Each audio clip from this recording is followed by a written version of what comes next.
Hi guys! So as you may or may not know, I just finished up my first year of grad school.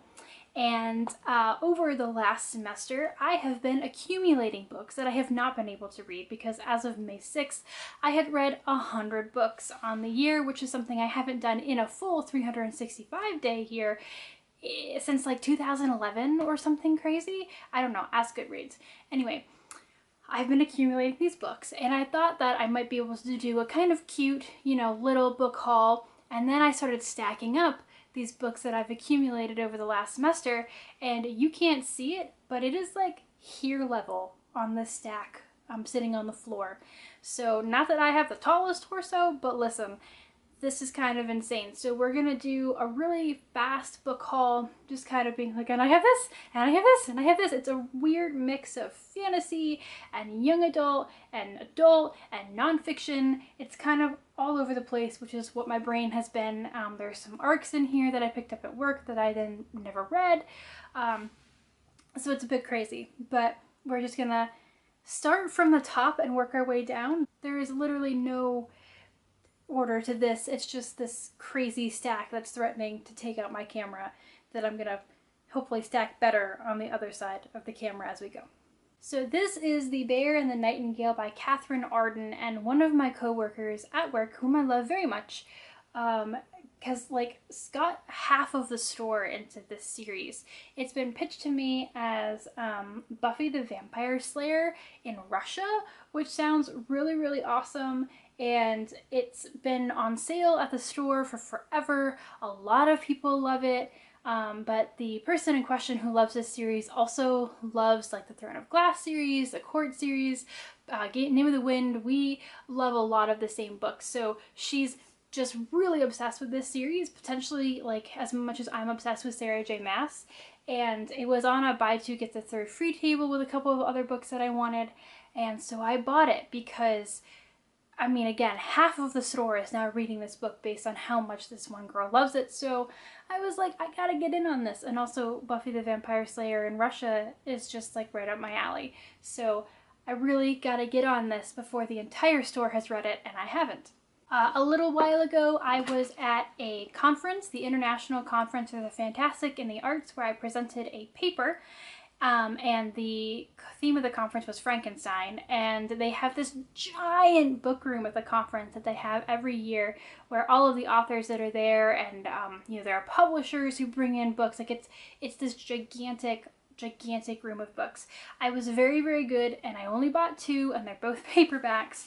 And the first is The Strange Case of the Alchemist's Daughter by Theodora Goss, and the other is Amberlow by Laura Elena Donnelly. This book brings together a bunch of Gothic histories and brings them all together. The main character is Mary Jekyll, then there's also Edward Hyde, and then there's Sherlock Holmes and Dr. Watson, and then I'm reading off the back here because there's so many. There's also Catherine Moreau, Justine Frankenstein.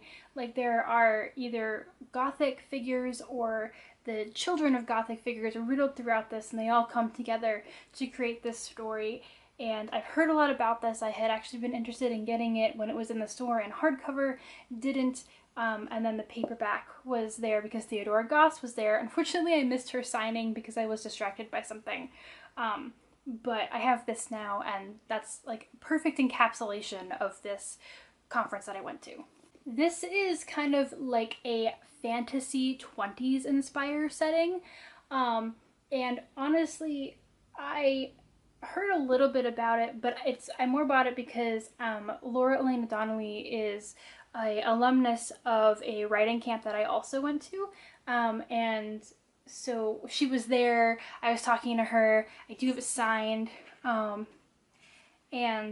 I really do love, supporting people who are really awesome people.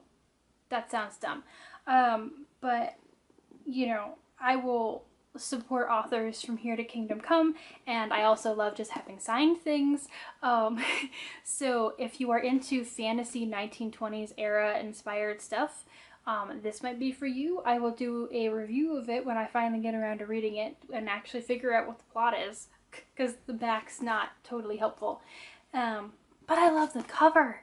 Look at the flames. Anyway.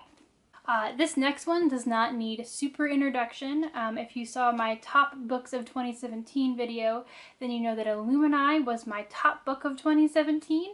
And so the third book in that series, Obsidio, has just come out, and I picked up that one. This is a Barnes & Noble exclusive edition with a poster inside. And my hold slip's still in it, apparently. But it's the third book in the series. I don't want to talk about it too much in case you haven't read the first one. But Illumini and these books, they're maybe the coolest thing that I've ever seen, and I just love them a lot. So if you want something super cool to read, you just gotta get your hands on these. Seriously, they're amazing.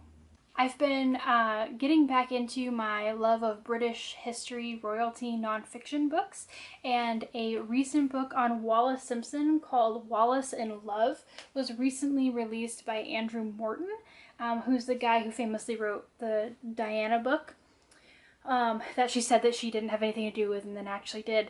But there has been a slew of new Wallis books coming out because some of her letters were recently discovered. New letters about her, and there's this eternal debate on whether or not Wallis was in love with the Duke, really wanted the abdication, blah, blah, blah. And so I haven't read this one yet. I just watched a documentary about this as well. It was on sale. I wanted it. I bought it. I maybe shouldn't be in a bookstore when I'm depressed, but I work in a bookstore and I'm often depressed. And then I buy pretty hardcover things I maybe shouldn't, but I am excited to get into this one. Speaking of nonfiction on the royal family, part of the buy two get the third free table with The Bear and the Nightingale also had the Prince Charles biography by Sally Bedell Smith on it. I recently finished Sally Bedell Smith's book on Elizabeth, the Queen. And so when I saw this there, I was really fascinated because I've read a lot of different books about Diana in particular, because I'm fascinated by how those books are so polarized, whether for her or against her, but I'd never really explored the angle of like Prince Charles. So when that was on the table, I was like, oh my gosh, this is perfect. I know I like this author, and this is just another side to the story that I haven't really explored. So I also have this as well. This is Daughters of the Storm by Kim Wilkins, and it is literally here because Tamora Pierce blurbed it, and it was on sale, and I had a coupon. I am terribly susceptible to blurbs, even though I know what that marketing system is, but when Tamora Pierce says that she loves a book, I'm gonna buy it. It is actually adult fantasy, and I love the cover. I love the idea. It's 5 daughters of a king who have to band together to save his life in a traditional, medieval fantasy setting. There's witches, there's wizards, there's knights. It's everything that I love. And Tamora Pierce said, powerfully real, magically gripping, which I'm about. And so I own this now and will someday probably read it. I apparently at some point went on a fairy tale bender, and I picked up from work an arc of All the Ever Afters, The Untold Story of Cinderella's Stepmother by Danielle Teller. This is a retelling of Cinderella, but from the stepmother's point of view, and it kind of is like, what if Cinderella wasn't like this magical, perfect person? Which I really like the idea of. I didn't remember having picked this up until I was like accumulating books for this, so I don't really have much to say about it except for the fact that, oh, I have this. The other day, author Jodi Meadows was posting on Facebook that her newest release, Before She Ignites, doesn't have a lot of reviews out about it, and I was like, oh, I remember being really excited about that. I wonder when this came out. And like, we never had even gotten copies of Before She Ignites in the store, which is how I missed it. And I got really mad about the injustice of that because I love Jodi Meadows. I loved her Incarnate series. And I'm really excited about this one. It involves dragons, and Jodi Meadows learned calligraphy for it.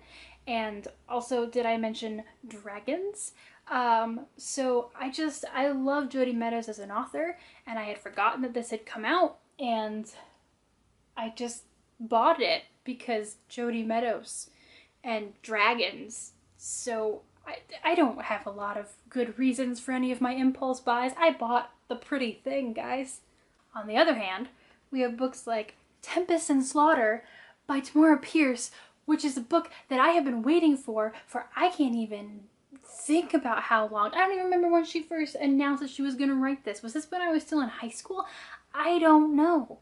It's been forever since I've had a new Tamora Pierce book, and I'm so excited about this. I am having Bibliomancy for Beginners read this book for my free choice pick in our upcoming cycle, and guys, I have been waiting for this book for so long. I've been waiting for anything from Tamora Pierce for actually a really long time. And though I'm not thrilled about like a prequel of Numar's, previous life, who is a very powerful wizard from the Tortola series, if you've not read it, we kind of see the end of his story. This is the beginning of his story. It's like a meh subject matter for me, but I love Tamora Pierce with all my heart and soul, and I would read the description of a paper bag if she wrote it, so I'm finally so happy that this is in my hands, and I can't wait to read it. I also picked up when it came out Hero at the Fall by Alwyn Hamilton. This is the third book in the Rebel of the Sands series. I have done reviews of Rebel of the Sands, and I also believe Trader at the Fall on the YouTube channel. And this is the final book in the series that I'm really excited about.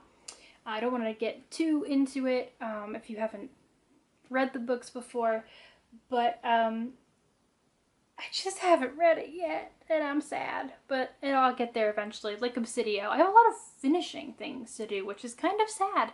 This is a year of a lot of things finishing. I need to find more. More books. Yes, I need more books.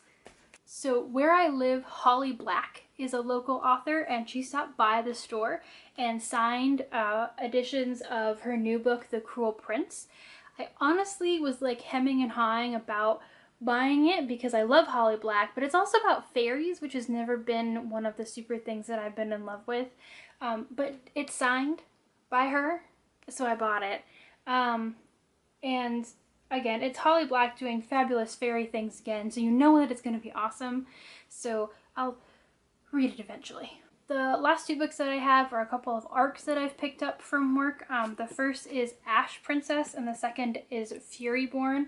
Ash Princess is by Laura Sebastian, and Furyborn is by Claire Legrand. This is not what the cover of this book actually looks like. The cover of this is actually super awesome. Just putting that out there. Both of these books are now out and have made a huge splash on the YA fantasy world. I just really, really want to read both of them, and Furyborn has already made a huge splash to the YA readers at work, and they're both kind of like, queens ruling their countries, magics.